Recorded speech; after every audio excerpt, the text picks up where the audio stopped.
আমার মাছের ঝোল রান্না কমপ্লিট। এই দেখেন কি সুন্দর মাছ, গোটা গোটা। মাছটা বেশি বড় না, 800 গ্রাম মতো, কিন্তু মাছটা ভালো আছে, সাইজটা খুব সুন্দর আছে। আর আমি দেখেন ডাটা দিয়ে ঝোল করে ফেলছি, ঝোলের চেহারা দেখেন কি সুন্দর হয়েছে। এবার আমি একটু খাইয়ে দেখি। ঠিক আছে, লবণ হলুদ সব ঠিক আছে, আর কিছু দেবো না। এখন 2-3 মিনিট রান্না করে রেখে দেবো। মাছের ঝোল রান্না কমপ্লিট।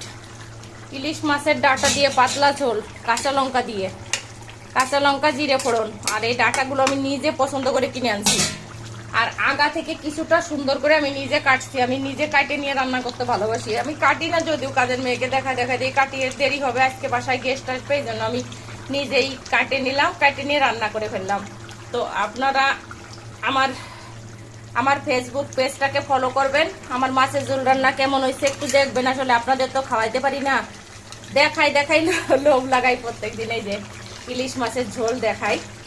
তো যাক, আমার পেজটাকে আপনারা একটু ফলো করেন, লাইক কমেন্ট শেয়ার করে দেবেন, আর আমার ইউটিউব চ্যানেলটাকে সাবস্ক্রাইব করে দেবেন। আমার ইউটিউব আছে রীতা নাগ ডেইলি ব্লগ, RITA একটু স্পেস দিয়ে এনেছি। আর আমার পেজ আছে মিথিলা বোস, মরেশি থারিশিল একার একটু স্পেস দিয়ে বউকা দর্দাসা বোস, মিথিলা বোস আমার পেজ। আমার পেজটাকে ফলো করবেন, আর আমি ইউটিউব চ্যানেলটাকে সাবস্ক্রাইব করে দেবেন। সবাইকে অনেক অনেক ধন্যবাদ। শুভ দুপুর। আজকে অসম্ভব গরম, গরমে কোনোভাবেই টিকা যাচ্ছে না। রান্না করা তো দূরের কথা, ভিডিও করা তো দূরের কথা।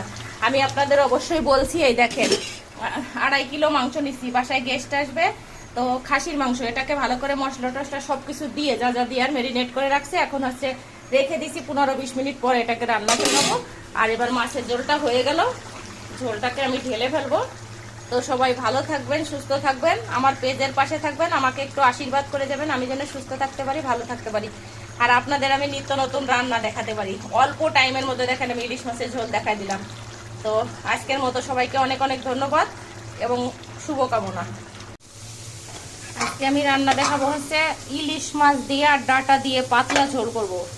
একদম পাতলা না, তবে পাতলা ঝোল।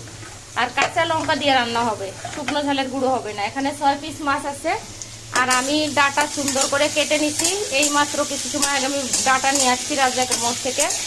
তো ডাটাগুলোকে আমি প্রথমে মাছ যখন ভাজলাম না, ভাজার পরে কিছুটা তেল ছিল, ওই তেলের মধ্যে আমি জিরে ফোড়ন দিচ্ছি আর কাঁচা লঙ্কা, তারপরে ডাটাগুলো দিয়ে দিচ্ছি। এখন একটু লবণ দিয়ে কিছু সময় নেড়ে চেড়ে রান্না করে তারপরে আমি এইটুকু জিরে বাটা দেবো, আর পরিমাণ মতো লবণ হলুদ দিয়ে দেবো। তারপরে ঝোল দেবো। ঝোল দেওয়ার পরে যে না ঝোলটায় ভালো জাল এসে যাবে, আমি তো ফুটনো পানি দিয়ে রান্না করি, তো ফুটনো পানিতে একবার উতল আসলেই মাছগুলো দিয়ে দেবো। তারপরে একটু হলুদ দেবো অল্প করে, বেশি একদম লাল ঝোল ভালো হবে না। কাঁচা লঙ্কার ঝাল একটু হালকা মানে সাদা সাদা ঝোল হবে, তাহলে আছে সুন্দর হবে ইলিশ মাছের ঝোল খেতে, পাতলা ঝোল। তো আপনারা দেখতে থাকুন আমি কিভাবে রান্না করি। দেখেন ডাটাগুলো প্রায় কিছুটা রান্না হয়ে গেছে, আর একটু রান্না হবে। তারপরে আমি এই মশলা দিয়ে ভালো করে কষিয়ে নেব।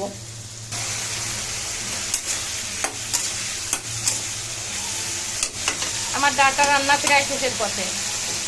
আমি এই মাছ 6 পিস মাছ দিয়ে আর ডাটা দিয়ে ঝোল করবো। দেখেন ডাটা কি সুন্দর হয়ে গেছে। আমি লবণ হলুদ যা যা দিয়ে সব দিয়ে দিচ্ছি, আর ডাটা ভালো করে কষিয়ে নিলাম। এখন একটু ভালো মানে তেল ছেড়ে গেছে, শুধু জিরে বাটা দিচ্ছি, জিরে হলুদ আর ফোড়ন দিচ্ছি হচ্ছে আপনার জিরে ফোড়ন কাঁচা লঙ্কা, তারপরে ডাটা ঢেলে দিচ্ছি। আর এটাকে ভালো করে নেড়ে ছেড়ে কষিয়ে নিয়ে এখন আমি ফুটনো পানি দিয়ে দেবো, ফুটনো জল দিয়ে দেবো। জল দিয়ে ঝোলের জল দেবো, যেটুকু ঝোল রাখবো ওইটুকু জল দিয়ে দেবো। তো আমি এখানে গরম জল দিয়ে দেবো, ঠান্ডা জল দেবো না। যেহেতু হাঁড়িতে গরম জল হচ্ছে, তাহলে গরম জল দিলে মাছের ঝোলটা আরো ভালো হবে। আর বেশি দেবো না, যেহেতু 6 পিস মাছ, কুলাখানিক ঝোল রাখলে ভালো হবে না। এটাকে অবশ্য জাল করতে হবে। আমি দেখবো যে হলুদটা কেমন হয়, তো আরেকটু হলুদ দিতে পারি যদি লাগে, আর না লাগলে দেবো না। দেখা যাক কেমন হয়।